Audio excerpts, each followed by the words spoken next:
Have you ever thought about what's involved in maintaining the hundreds of miles of trails in Rocky Mountain National Park? Well, today we're going to get an inside look at what's involved, and we're also going to find out what we can expect to see on the trails in 2024. Today I'll be interviewing Doug Parker, who is head of the trail crew for Rocky Mountain National Park, and he's here today to help give us a peek behind the scenes. Doug, thanks so much for joining us today. Can you tell me a little bit about what your title is and what that means? What do you do with the Park Service? Sure. My position at the Park Service, and specifically Rocky Mountain National Park, is I'm the program supervisor for our trails program in the park. The program is nested within the facility management division of the park, and we are responsible for the maintenance and repairs of the park-wide trail system. And that's a majority of what the trail crew does.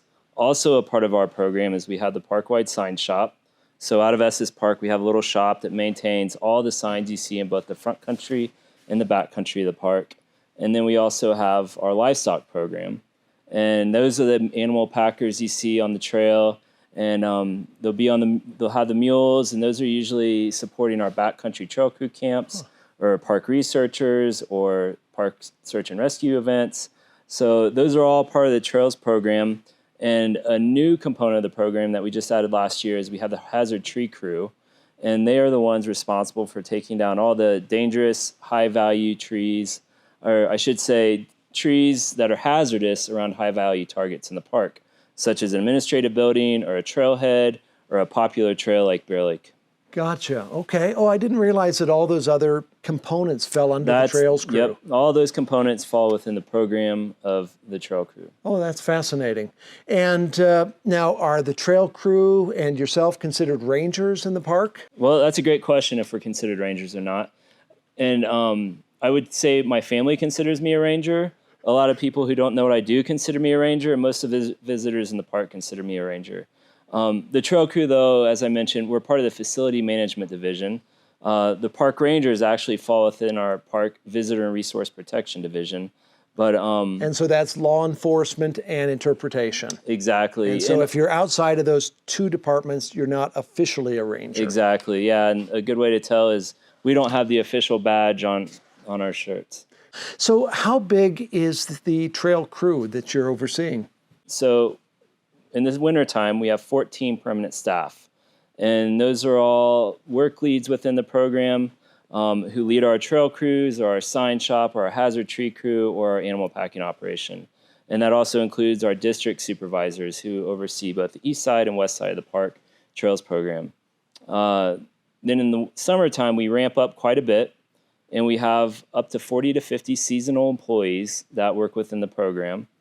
And then we have park partners we work with, such as Rocky Mountain Conservancy, Rocky Mountain Youth Corps, Lambert County Youth Corps, and we use corps crews from them to come and assist us in trail work. So with all that added together, in the summertime, there's 90 to 100 people supporting the trails program in Rocky Mountain National Park. It's a short season. We have anywhere from 4 to 6 months to maintain all the park-wide trails.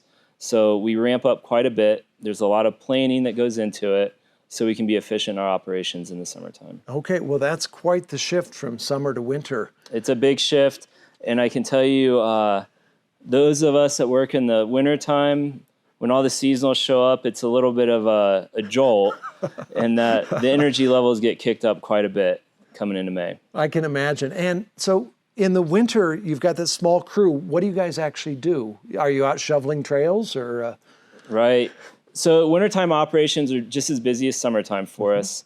For instance, right now we're rebuilding 16 bridges. How do you rebuild the bridges when it's middle of winter? So the rebuilding of the bridges is all tied into the trails program in that we have a hazard tree crew. So the trees that the hazard tree crew mitigates in the front country of the park, we bring to our trails office, we store them, and then we refabricate them into bridges that can be used in the back country of the park. So what we'll do is we'll rebuild 16 bridges this winter. We take all the measurements, all the dimensions throughout the summer. We take photos so we know we're getting the exact bridge product we want. We then build the bridge in our park shop, and then we'll bundle it up, package it, and we'll have a helicopter fly it to the bridge location in the summer. So right now, all of our work leads are super busy rebuilding bridges. On top of that, we do snow maintenance in park front country areas. We respond to downed trees on busy park trails in the winter, such as Bear Lake or Fern Lake. Our crews actually go to other parks as well and work. So in just a few weeks, we're sending a person to Virgin Islands to do trail work. That sounds like a rough. It's a rough winter. Assignment. Yep, rough assignment. Good spring break trip. We're gonna send somebody to not Arches, but Canyonlands to assist their trail crew. We had a couple people out in South Carolina working at 96 Historic Site. We had a couple people in Saguaro. So we get around. Wow. So our permanent crew does trail work year round. And so it's an arduous job. It's a hard job, but they're all really talented, smart people, and they take care of themselves. And what type of training does someone need to become a part of the trail crew? Sure. So we start off, at a basic entry-level laborer job, in which it's somebody who maybe grew up working on a farm, or they did some construction work, or they just grew up as an outdoorsy person. They want to get into the outdoors field. From there, our folks will work about 1 to 7 years until they're at like a crew leader level. So they'll come up either within our program, or they'll be in a core crew, or they'll work at another park such as Grand Tetons. Some of them love to just work at different parks around the country. They'll work at Yosemite and Saguaro and Grand Canyon. And then after a while, we'll consider them for a crew leader position, which is a year-round position with us. Okay. But most of them have served at least 5 years already. Yeah, at the crew leader level. Yep. Okay. Yep. We have a varying breadth of experience from first-year people to people who've been doing this 20 years. I know a lot of the people that come and work during the summer season. You mentioned some of the Conservancy and some of these other groups. A lot of those are just summer volunteers. Is that what that is, rather than employees? Sure. They are employed by the Conservation Corps crew. And so we create an agreement within that partnership that then they come and work for us under the agreement. Gotcha. So they're not technically volunteers. I see. Yep. Does that also include some of the young people I see out there working during the summers? Yeah. Yep. Anybody you see out there working during the summer, they're probably associated with our program. Yeah. If they're on the trail and they're moving a rock, or they're digging a hole, or they're cutting a tree. Rocky Mountain National Park has a lot of trail in the park. What is the current estimate of the amount of trail that you guys actually maintain? So right now within the park, there's 335 miles of trails that we maintain in the park. That's a huge amount of trail to try and keep up on, especially when you're considering that the season to actually do any repairs is very short. When does it start, and when does the season finish for you guys? Well, as I mentioned, really the season's going year-round for some of us. Right, and for getting out onto the trail? Yep, and then for getting out on the trail, we will do wintertime projects. Okay. Last year we did a wintertime replacement of a bridge on the Cub Lake Trail at the trailhead area. But starting around into April, we'll get out to like the Moraine Park, Aspen Glen, Horseshoe Park areas, Tuxedo Park, areas at lower elevation. And as the snow melts, we work our way up. And when you say you work your way up, what are you doing? So when our crews go out for a maintenance run, and that's what we call them, when you see like 6 people out hiking with shovels over their shoulder, they're out maintaining the trail corridor. And with that, we're clearing the drainage structures within the trail so we can get water off the trail. We're removing large obstacles such as rocks or trees off the trail. And then we're brushing the trail corridor to create visibility along the corridor. Now, when you say brushing, what do you mean? Mm-hmm. So we maintain a standard of 6-foot wide trail. Okay. And what that means is basically from woody edge to woody edge, 6 feet. Now, if you have like a large tree in there, obviously we're not removing large trees. But if we have small bushes that are going to grow and impede the trail corridor, we'll brush those back so to create a good line of sight for visitors and to delineate the trail. So last year, what was your biggest project? What took the most resources in terms of trail maintenance last year? That's a great question. Last year we had a few challenging projects. And, each one had its own, I could say each one was the most complex project based on certain criteria. Right. We had the Sprague Lake Boardwalk replacement, which was a lot of planning. Now, what made that so complicated? We had to rip out the entirety of the old boardwalk and install a new boardwalk. And that boardwalk is supported by helical piles, which I kind of think of as like screws that go into the ground to create a stable foundation for a steel I-beam structure. Because that's a marshy area. Exactly. It's a wetland. Yeah.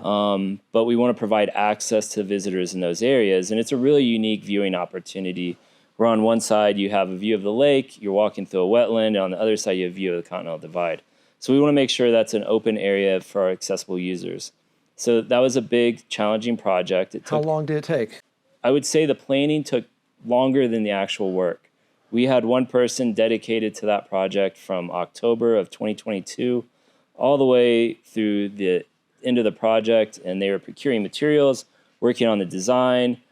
Again, we flew the materials out by helicopter, so they were building loads.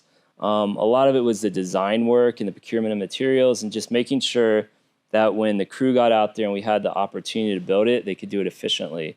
And they did a great job with that. That project was just complicated with the amount of planning and making sure that we would be able to do it within the time needed.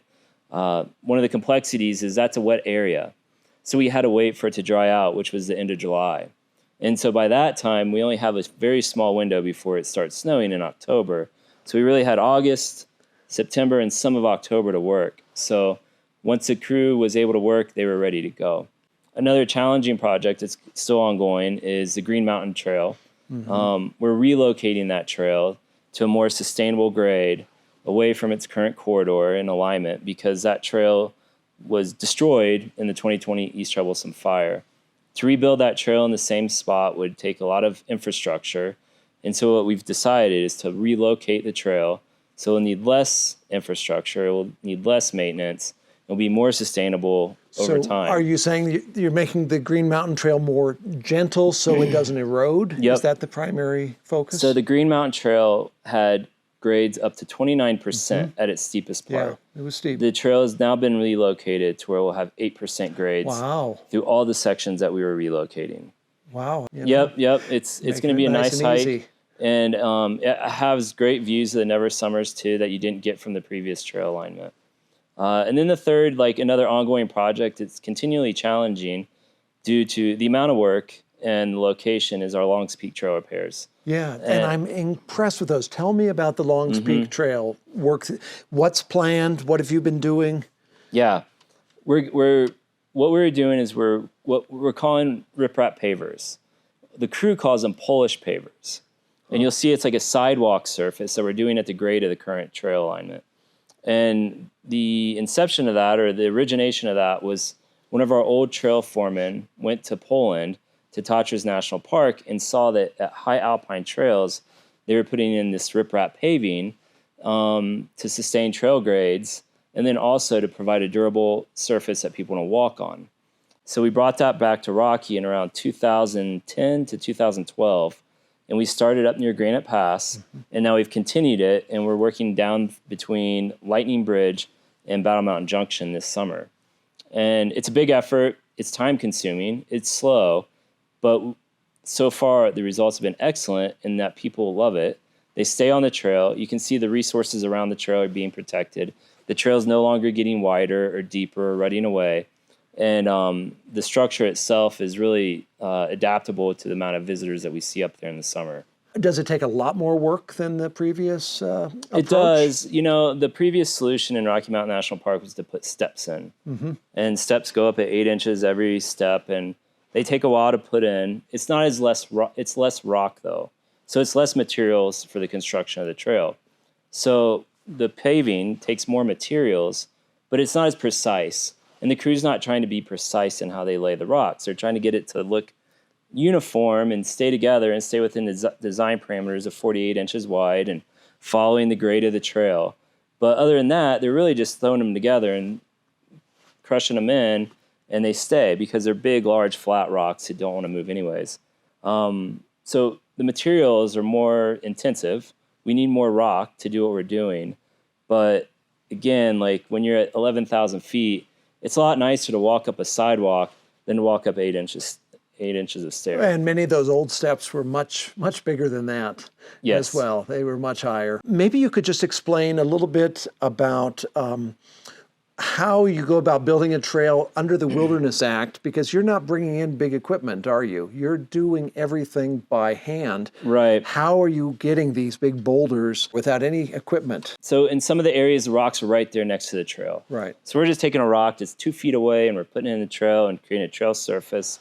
And then we're rehabbing the hole so the resource can rehabilitate. In some areas, though, we don't have that opportunity. So in some areas, the crews are going off a little further. They're going 20, 50 feet, finding a rock. And then what they'll do is they'll bring a cart up, or they'll bring like a dolly, or they'll have like these carry-all bags. So they'll carry the rock as a team, or they'll roll the rock so they're not impacting the resource as much. This year is unique, though, in that we're going to fly some rocks in. Oh. So rocks that we've located in other areas of the park and other local areas, we're going to bag up into bulk material bags, and then we're going to fly in and drop on the disturbed areas of the trail. So when the crew gets there, they have rock ready to go at their site. They don't have to collect any material, and they can just start plugging away. Fascinating. Which trails is that going to That's going to be Long's Peak. Long's Peak, yep. Okay. Specifically between Lightning Bridge and Battle Mountain. I also saw you were using that approach on the trail up to Bluebird Lake. Yep. And it seemed to be a little bit different terrain, more in a Street boulder field. Yep. Yeah. What was your reasoning for starting to apply it there? Well, that has been traditionally an area that our equestrian users of the park have not fared well through. We've had some horse injuries going through that area with all the rocks kind of scattered and loose, some hurt ankles. So those areas we wanted to harden and create a more safer surface for all the users of the trail. Are you planning to extend that for quite some distance there, or just through the Scree area? Yeah, so that Scree area, that's completed. Okay. The first one, and that's about a quarter mile, half mile beyond the Ouzel Junction. There's another Scree area up near Upper Ouzel campsite. And in that area, we're going to do the same thing. So we've seen a lot of increased visitation to the park over the last decade or so. How has this impacted the trails and the work that you guys do? Sure. There's been a big operational impact to the crew. Specifically, it's hard for us to get a parking spot, too. We actually adjusted our working hours to start working earlier in the morning so we can make sure that we get our morning duties done before we go out to the trailhead and we have a parking spot. So we adjusted our work schedule. We're going to start putting signage up this summer around our work sites too, to kind of let the visitor know what we're doing and why we're doing it. And that way, hopefully that'll allow visitors to move more quickly through our areas so the crews can focus on the work. Again, operationally, it's harder to work in high visitor use areas. Of course. So the more people, the harder it is for our crews to be productive and do their jobs, like in, say, Bear Lake or Alberta Falls area, because our crews, they're moving big, heavy things, they're rolling rocks, they're crushing rocks, and those are all hazardous to people in the area. Yeah, definitely. What about the actual impact to the trails of all the additional feet out there? Are you seeing much? I'm seeing sort of a widening of a lot of the trails. Yeah. Is that something you're experiencing? I think it's been noticeable within social trails. Specifically like areas have gotten that are, I would say areas that hold snow longer are getting more impacted with the increased amount of visitors. So for instance, up between Dream Lake and Emerald Lake, you have areas of the trail that just sit under snow much later than other areas in the park. Well, that's also one of our busiest areas in the park is between Dream and Emerald. And so what happens is folks they find a social path off trail, and next thing you know, that's a new trail going next to our trail that will be uncovered by snow in a few weeks. So I would say social trails have been more prevalent or are more distinguishable now. And then again, just operationally, we're not able to maintain the areas that are frequently used as well as we could in the past. So part of it is on our own maintenance. It's hard for us to maintain the trail when we're surrounded by people. So I would say those areas, again, high visitor use, front country areas are the ones seeing the most impact. Yeah, definitely. I've seen like Gem Lake, it's 20, 30 feet wide at places. And yeah. You're going, whoa. Well, Gem Lake also last year was, we noticed it really quickly. We went up there, I believe, in August, and it got hit really hard last year with all the rain. Oh, And it seemed sure, like the north sure. part of the park last summer had some storms that other areas of the park didn't. And so Jim Lake, we're going to be working on this year. And for the upcoming years as well, you're going to see crews on the Jim Lake Trail early in the spring and later on in the fall when it's less busy. You never consider actually shutting down a trail for time for intensive repairs? We have in the past. We don't have any plans to do that in the upcoming future. But if you remember, I think it was in around 2004 and 5, we actually closed the Dream Lake to Emerald Lake Trail because there's just so many people. There's no way for us to repair or maintain that trail with the amount of visitors. As we look towards 2024, what can we expect to see out on the trails? What's happening? What's opening? What's closing? What are you working on? Well, on the west side of the park is going to be, again, a focused effort on Green Mountain. There's going to be multiple crews there, as well as Conservation Corps crews. We have the 16 bridges we're going to replace. 12 of them are on the Colorado River Trail, and 4 are on the South Boundary Trail. And then on the east side of the park, we have the Longs Peak Trail. We have a project going on. It's a 1-year project in between Mills Lake and Black Lake. We have our project between Ouzel and Bluebird. We have the Jim Lake Trail project. We have our hazard tree crew that's working park-wide, removing hazard trees. And then I think those are the major projects. Okay, Yeah. that's quite a bit. That's quite. I mean, just even trying to imagine caring for 300 some miles of trail in the national park during this short window is actually mind-boggling. It's a huge task. It that is. you guys have. Yeah, so every year, every summer, the crew shows up in May, and we have a concerted effort to go out and maintain the trails. So that goes back to what we talked about earlier. We go out and we clear the drainage structures, brush the corridor, remove rocks and trees. And then quickly in the end of June, we start moving into project season. So that's where we'll be up on the Longs Peak Trail. We'll be doing a project to repair the trail as a whole. And that'll continue all the way on through September on all of our major trail projects. And then in October, we'll focus efforts down lower, less snow. We'll work on some equestrian trails that won't have equestrian users on them so we can actually work on the trail. And then we'll finish up doing some maintenance on the trails. Oh, Doug, can we expect any trail closures during 2024? So for 2024, we still have some impacts to park resources that occurred in the 2020 East Troublesome Fire, specifically areas around Sun Valley, so along the riverside there, and then the Hay Creek drainage in the Upper Mummy Pass area. So Upper Mummy Pass and Hay Creek are pretty remote areas of the park that not too many people get to anyways. So those are areas that probably won't affect everybody, but if you're on the west side of the park on the Colorado River District, the trail along the side of the Colorado River on Sun Valley, that's going to be closed this year. Will there be access up to Mirror Lake this summer? There will be. You will still be able to get up to Mirror Lake, and you'll still be able to access those 2 wilderness sites in the Mirror Lake area. Okay, excellent. It's just the trail that goes up to Upper Mummy Pass is still closed. And any closures on the east side of the park that you know of? No closures. So, Doug, you mentioned that you guys are doing work on the South Boundary Trail. I don't see that on the maps. What is the South Boundary Trail? Yeah, so that's a great question. The South Boundary Trail is the trail that connects from the Shadow Lake Dam on the west side of the park in Grand Lake down to the Forest Service border heading towards Granby. So it's a small section of trail not a lot of people go to and frequent, but it's actually a really cool location because it parallels right next to the Colorado River, has a lot of different terrain features and topography that's different from the rest of the park. And it's just a different experience than hiking, say, in Glacier Gorge or the Colorado River Trail. It's a trail that's also lightly used too, so it's a cool area to explore. Yeah, mostly I would assume by those doing the Continental Divide Trail. Exactly. It's along the Continental Divide, so it has a lot of through hikers and then also a lot of fishing with the river right there. Okay, excellent.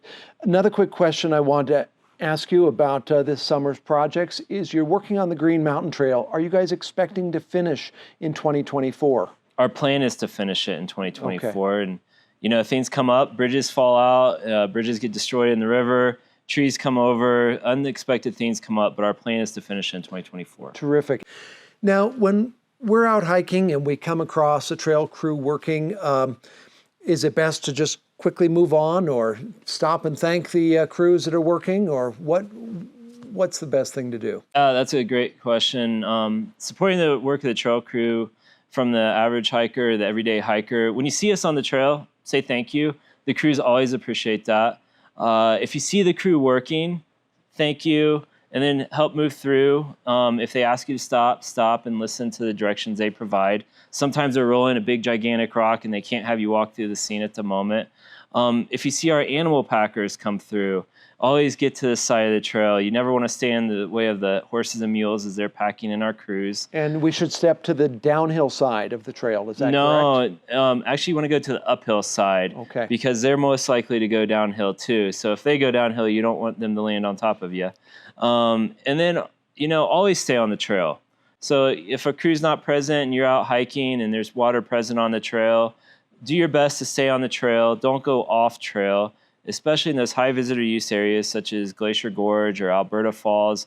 If there's a puddle and you walk off the trail and you create a new social path, people will follow you, and next thing you know, we have a new trail that we have to delineate. So best thing you can do to help us out is stay on the trail, be prepared to walk through the water, use the trails that's provided, and then say thank you to your trail worker when you come by. Okay, and in terms of switchbacks, I do see people cutting those regularly to save a few seconds. Yep. You never want to cut switchbacks. I know sometimes it looks attractive, especially as you're coming downhill and you can see the trail below you. But if you're coming downhill and you cut that switchback, you're really increasing erosion at a faster rate.